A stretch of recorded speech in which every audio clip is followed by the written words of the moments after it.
Hare Krishna, Radhe Radhe. Welcome to my channel. आशा करती हूँ आप अच्छे होंगे, स्वस्थ होंगे और मंगल में होंगे। आप सभी को 2025 में सफला एकादशी की ढेर सारी शुभकामनाएं। देखो, 15 दिसंबर को सफला एकादशी का व्रत रखा जाएगा।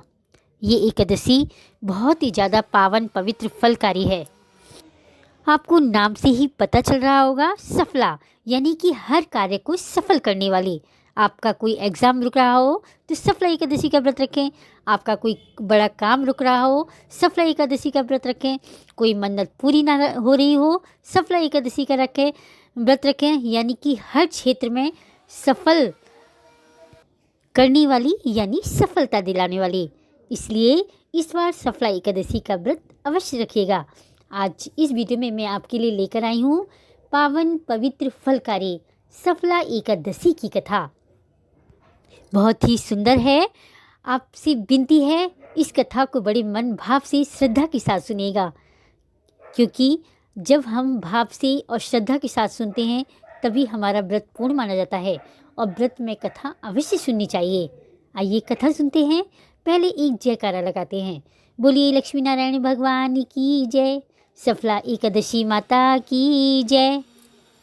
श्रीमन नारायणी नारायणी नारायण, भजमन नारायणी नारायणी नारायण, श्रीमन नारायणी नारायणी नारायण, भजमन नारायणी नारायणी नारायण। बोलिए 11 माता की जय। श्री गणेशाय नमः। आइए कथा सुनते हैं। पौराणिक कथा के अनुसार चंपावती नगर में एक महिष्मान नाम का राजा राज्य करता था। उसके 4 पुत्र थे। उन सब में लुम्पक नाम वाला बड़ा राजपुत्र महापापी था। वह पापी सदा परिस्त्री और वैश्यगमन था। दूसरे बुरे कार्यों में अपने माता पिता का धन नष्ट किया करता था। सदैव ही देवता, ब्राह्मण, वैष्णवों की निंदा किया करता था। जब राजा को अपने बड़े पुत्र के ऐसे कुकर्मों का पता चला तो उन्होंने उसे अपने राज्य से निकाल दिया। तब वह विचार करने लगा कि मैं कहाँ जाऊँ, क्या करूँ। अंत में उसने चोरी करने का निश्चय किया। दिन में वह वन में रहता और रात्रि को अपने पिता की नगरी में चोरी करता तथा प्रजा को तंग करने और उन्हें मारने का कुकर्म करता। कुछ समय पश्चात सारी नगरी भयभीत हो गई। वह वन में रहकर पशु आदि को मारकर खाने लगा। नागरिक और राज्य के कर्मचारी उसे पकड़ लेते, किंतु राजा के भय से छोड़ देते। वन के एक अति प्राचीन विशाल पीपल का वृक्ष था। लोग उसकी भगवान की समान पूजा करते थे। उसी वृक्ष के नीचे वह महापापी लुम्पक रहा करता था। इस वन को लोग देवताओं की क्रीड़ा स्थली मानते थे। कुछ समय पश्चात पौष कृष्ण पक्ष की 10वीं के दिन वह वस्त्रहीन होने के कारण शीत के चलते सारी रात सो नहीं सका। उसके हाथ पैर अकड़ गए। सूर्य उदय होते होते वह मूर्छित हो गया। दूसरे दिन एकादशी को मध्याह्न के समय सूर्य की गर्मी पाकर उसकी मूर्छा दूर हुई। गिरता पड़ता वह भोजन की तलाश में निकला। पशुओं को मारने में वह समर्थ नहीं था, अतः पेड़ों के नीचे गिरे हुए फल उठाकर वापस उसी पीपल के वृक्ष के नीचे आ गया। उस समय तक भगवान सूर्य अस्त हो चुके थे। वृक्ष के नीचे फल रख कर कहने लगा, हे भगवान, अब आपके ही अर्पण हैं ये फल, आप ही तृप्त हो जाइए। उस रात्रि को दुख के कारण रात्रि को नींद नहीं आई। उसके इस उपवास और जागरण से भगवान अत्यंत प्रसन्न हो गए और उसके सारे पाप नष्ट हो गए। दूसरे दिन प्रातः एक अति सुंदर घोड़ा अनेक सुंदर वस्तुओं से सजा हुआ उसके सामने आकर खड़ा हो गया।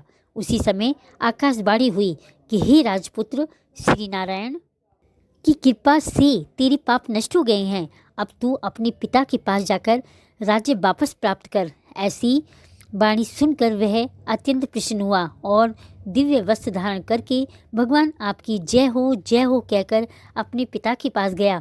उसके पिता ने प्रसन्न होकर उसे समस्त राज्य का भार सौंप दिया और वन का रास्ता लिया। अब लुम्पक शास्त्र अनुसार शास्त्रों अनुसार राज्य करने लगा। उसकी स्त्री, पुत्र आदि सारा कुटुंब भगवान नारायण का परम भक्त हो गया। वृद्ध होने पर वह अपने पुत्र को राज्य भार सौंपकर वन में तपस्या करने के लिए चला गया और अंत समय में वैकुंठ को प्राप्त हो गया। अतः जो मनुष्य उस परम पवित्र सफला एकादशी का व्रत करता है उसी अंत में मुक्ति मिलती है। जो नहीं करते वे पूंछ और सींगों से रहित पशुओं के समान हैं। उस सफला एकादशी के महत्व को पढ़ने से अथवा श्रवण करने से मनुष्य को अश्वमेघ यज्ञ का फल प्राप्त होता है। आपने कथा में सुना है कि उसको तो भूल से एकादशी का व्रत हो गया, क्योंकि वो मूर्छित था और उसने व्रत नहीं रखा था, भूल से हो गया। इसी पर भगवान प्रसन्न हो गए। और अगर हम सच्चे मन से भगवान जी की पूजा आराधना करेंगे, व्रत रखेंगे, तो भगवान हमारी क्यों नहीं सुनेंगे? तो भगवान हमारी हर इच्छा को पूर्ण करेंगे। इसलिए सफला एकादशी का विश्वास के साथ व्रत अवश्य रखें और अपने हर कार्य को सफल बनाएं। हे लक्ष्मी नारायण, हे वृंदावन बिहारी लाल, हे ग्यारस माता, अगर मैंने कथा अधूरी पढ़ी हो तो पूरी करना, पूरी पढ़ी हो तो मान रखना, कहने सुनने वाले सभी की मनोकामना पूर्ण करना। अगर वीडियो अच्छी लगी हो तो लाइक करें, कमेंट करें, मीनूस लाइफ स्टाइल को सब्सक्राइब करें। ग्यारस माता की जय, लक्ष्मी नारायण भगवान की जय, वृंदावन बिहारी लाल की जय। मिलते हैं नेक्स्ट वीडियो में। जय श्री कृष्णा।